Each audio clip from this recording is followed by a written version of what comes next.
Okay, hello, good morning, class. In this meeting, I'm going to explain to you about morphology. Since the last weeks you have already known about syntax, now I'm going to explain what morphology is and also its connection to syntax. Okay, morphology as an introduction.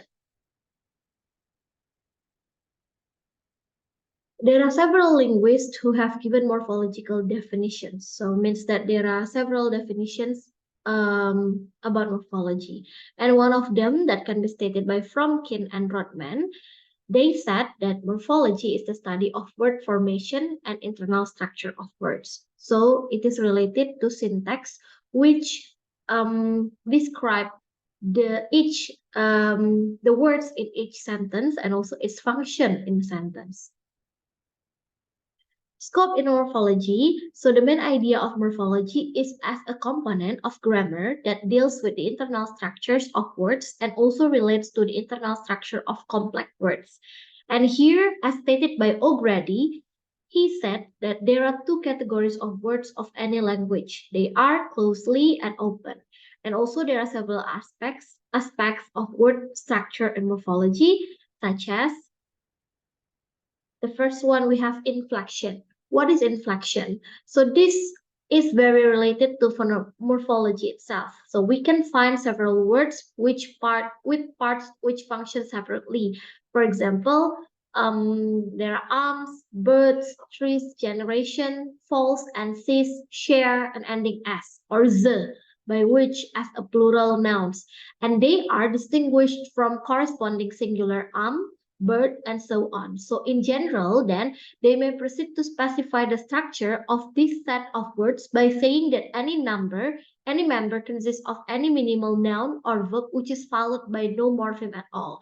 There are some exceptions in which the word structure cannot be followed at all, such as irregular plural noun verbs, which are generally called inflection alternative. So let's see the example like arms, birds, trees, generations, that ends with S or Z in a word.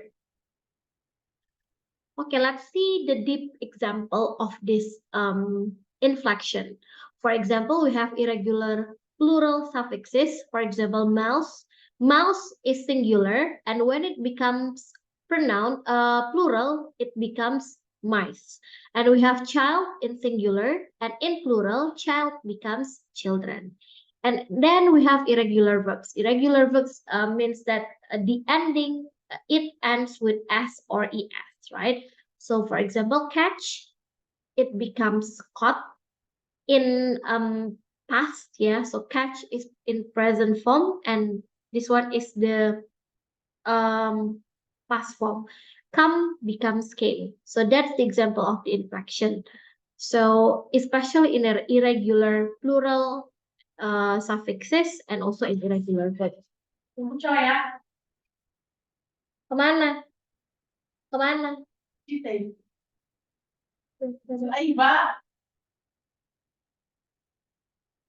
Okay. Next, we have compounding. So the term compounding or compound refers to a group of words, usually two, but sometimes more, joined together into one vocabulary unit that functions as single part of speech. For example, in word whatever, another example, salmon falls, this is written in hyphen, and when we pronounce it, it will be a single accent. In this case, at least it behaves like one word. An internal structure substance, not only with the plural inflection s, but also salmon and fall. So let's see the example of this compounding. So whatever, what plus ever, it becomes whatever.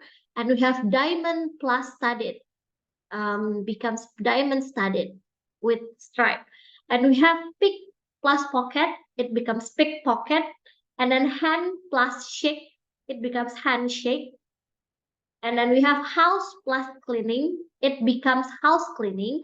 And then we have over plus all plus s, and it becomes overalls. So it compounds the words into one word.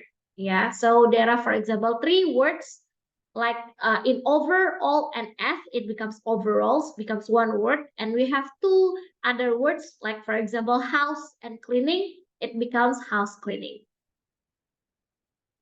And then the third one, we have word formation.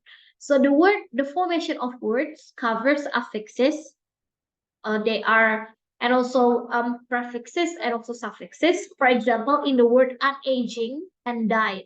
In relation to its morphemic structure, we may analyze the two words into, we have the prefix beginning, prefix, yeah, the beginning, and in the word, for example, un plus aging. So it becomes unaging. And we have a morpheme die, and we add suffix or the ending with the, and it becomes die. That's the word formation. Yeah. So we combine or we put prefixes, suffix, and also affix in the word.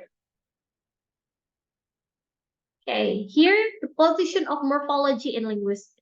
So linguistic competence includes sound system, grammar system, and also meaning system. And each of the system constitutes two subparts of microlinguistics. The sound system is dealt with phonetics and phonology, and also morphology and syntax belong to the grammar system. That's why they are related. And finally, the meaning system is learned through vocabulary and also semantics. And it's clear that morphology belongs to the grammar system of our linguistic competence. And here is the illustration that shows the position in the hierarchy of linguistic level. Okay, so here the hierarchy of the linguistic level. So we have semantics, it deals with meaning, and syntax deals with sentence structure. Morphology deals with word structure. So they are related. This is the sentences structure, and this one is the word structure. And the last one we have phonology or the phonemic deals with sound system. So it's understandable, right? Why syntax and also morphology are related to each other. Okay, so here, as your task in this unit, I'd like you to explain about the morphology and also give example for each type of morphology. Like for example, we have the first one, inflection. So find out words, yeah, so find out words that belongs to inflection. And then, so you see the example here, right? So there are irregular verbs, plural, and then we have compounding. Also find out some words that can be compounded. Like the example here, yeah, salmon falls, whatsoever, and so on. And the last one we have a word formation. So I'd like you to give examples for each type of morphology, inflection, compounding, and also word formation. Okay. Well, thank you very much. That's all for this explanation in this unit. Wassalamualaikum warahmatullahi wabarakatuh.